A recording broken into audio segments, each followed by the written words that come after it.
Hello, friends. I am here to read a book for you. I actually started reading this in the library today and realized I never actually hit record. So here we go. New book. I have been quite entertained by this one. Lulu and the Brontosaurus. You guys know what a Brontosaurus is? It's a dinosaur. Here we go. This is by Judith Viorst, and it is read with permission of Athenaeum Books for young readers.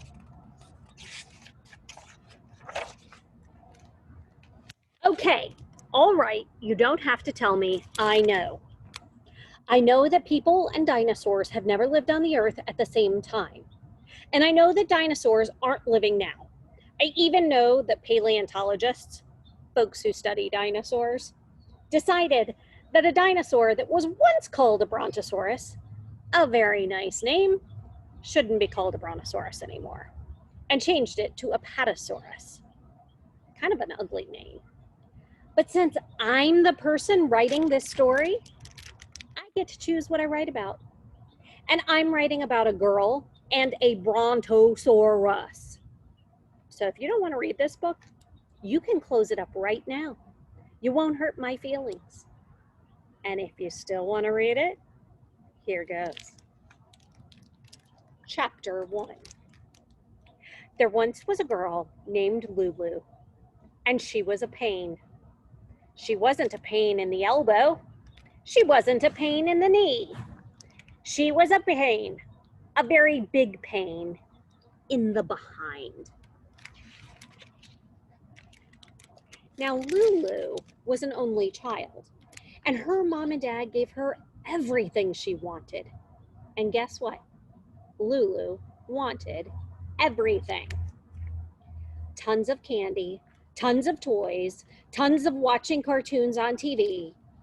And if her mom and dad ever said, and they hardly ever said it, "Sorry, darling, we think you've had enough," Lulu would screech till the light bulbs burst and throw herself down on the floor, and then she would kick her heels and wave her arms.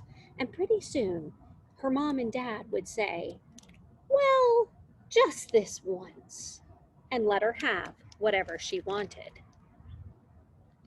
I don't know about you guys, that is not how my parents were. Chapter 2. 2 weeks before Lulu's birthday, she announced to her mom and dad that she wanted a Brontosaurus for her birthday present. What did she say? What? A Brontosaurus?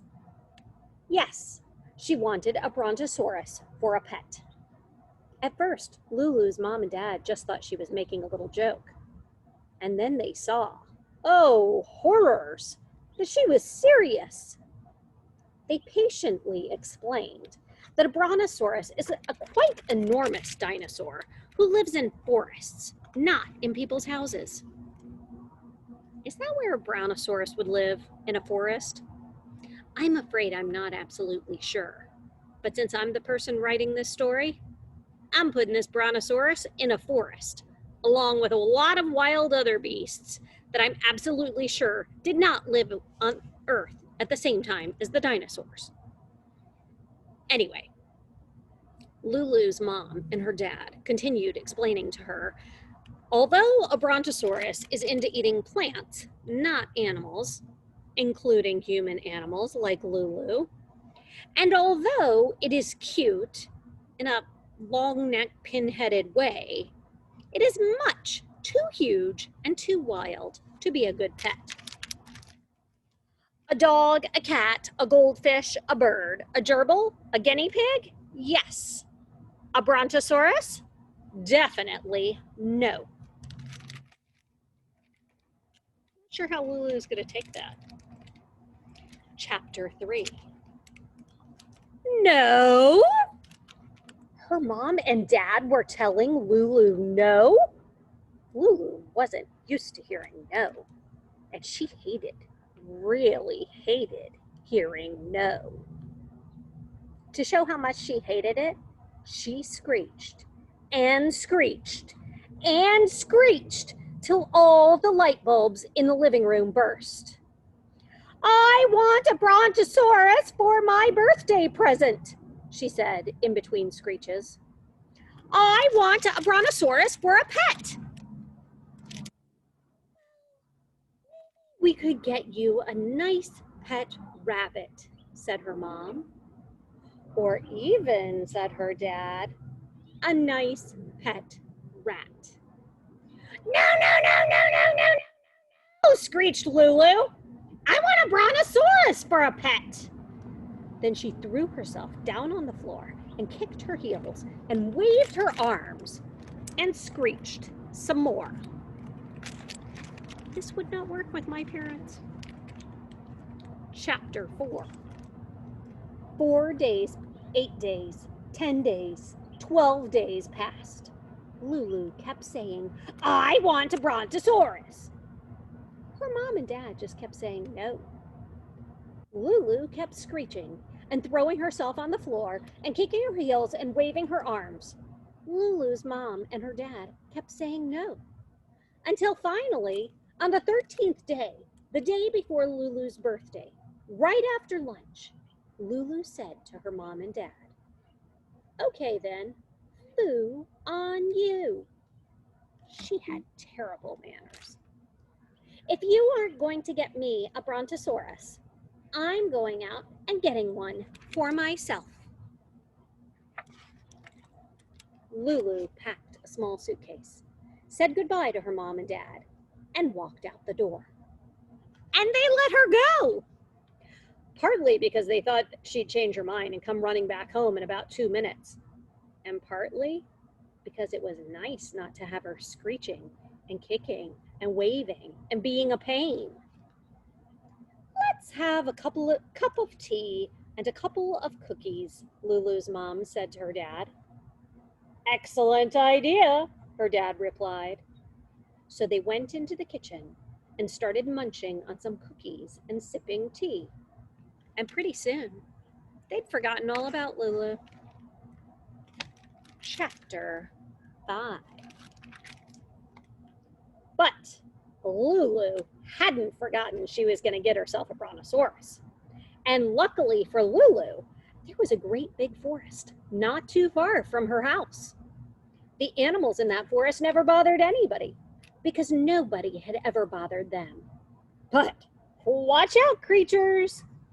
Here came Lulu, trudging through the forest, swinging her small suitcase back and forth, and in quite a loud voice that was sure to wake the napping animals from their naps, singing this song.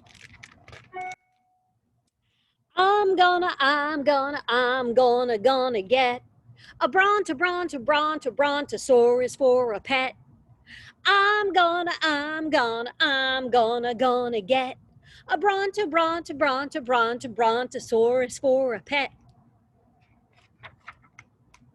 The forest that Lulu was trudging through was overgrown with trees whose branches scratched her face and whose roots she tripped over. But Lulu hardly noticed because she was thinking just one thought, and you know what that was. So on she went, swinging her suitcase and singing her song too loud and annoying all the creatures in the forest and being the same big pain out there that she was back at home in her house. Until... Uh-oh. Slithering down the branch of a tree came a long, fat, brown-black snake who had been peacefully snoozing till Lulu woke him up. Sleepy and grumpy and hissing an exceedingly nasty hiss, he wrapped himself around Lulu, around and around, tighter and tighter, and told her that she'd be really sorry she had awakened him. "I'm going to squeeze you dead," he said. Okay, so snakes don't talk, but in my story they do. And Lulu said, "Not if I squeeze you deader." So Lulu squeezed the snake hard. "Ow!" yelled the snake, and quickly unwrapped himself from Lulu. And Lulu, wiping some snake sweat from the palms of her snake-squeezing hands, went on trudging deeper into the forest. Chapter 6. I'm gonna get a Brontosaurus for a pet. I'm gonna get a Brontosaurus for a pet. Singing her Brontosaurus song in a louder and louder voice, Lulu was waking up nappers all over the forest. Some were annoyed. Some were extremely annoyed. Among the extremely annoyed was a silky, slinky lady tiger who yawned and stretched and rubbed her bright green eyes. And then, with a ferocious roar, sprung out from behind some trees and pounced on Lulu.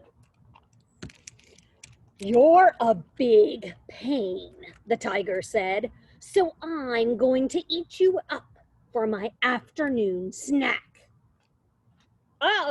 Said Lulu, "I'm bonking you on the head." And swinging with all her might, Lulu bonked the tiger with her suitcase. The tiger yelled, "Ow!" and fell down in a pitiful black and orange striped heap on the forest floor. Lulu brushed off a few tiger hairs that were stuck to the side of her tiger bonking suitcase and went on trudging deeper into the forest. Chapter 7.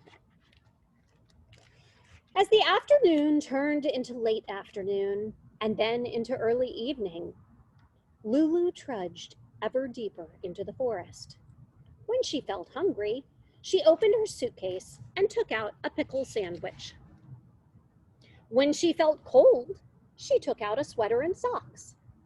And when it got buggy, she opened her suitcase and took out some bug spray and sprayed.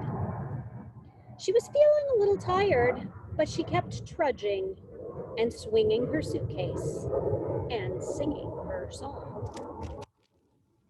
I'm gonna get a Brontosaurus for a pet. I'm gonna get a Brontosaurus for a pet. Now, a big black bear who liked listening to the music that the insects made in the early evening could not hear their song because Lulu's was louder. Plus, a lot of the insects were deader because Lulu kept on spraying them with her spray. This made him mad. Then madder than that. He growled a thunderous growl, and then he lumbered heavily down the forest path, and he stood on his two hind legs in front of Lulu, waving a big clawy paw in her face. He said, "You're interrupting my favorite program." Please don't give me an argument. In my story, bears are allowed to have favorite programs. "So I'm gonna scratch you to pieces with my claws." Oh my. Uh-oh, Lulu. Lulu glared back at the big bear and put her hands on her hips. "Nobody's scratching me," she told the bear. And then she jumped as high as she possibly could in the air. And then she landed as hard as she possibly could on his foot. The bear yelled, "Ow!" and went limping away as fast as a bear could limp with one stomped foot. And after shaking some broken bear toenails off the bottoms of her bear stomping shoes, Lulu went trudging deeper into the forest. Chapter 8. Lulu was now in the deepest, darkest, quietest part of the forest. It was getting quite late, and she was getting quite tired.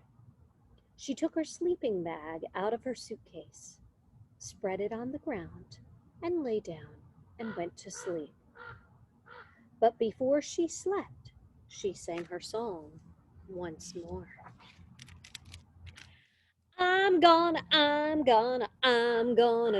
get a Brontosaurus for a pet. I'm gonna get a Brontosaurus for a pet. Actually, she never even got to sing the last line because before she could get to it, she was sleeping.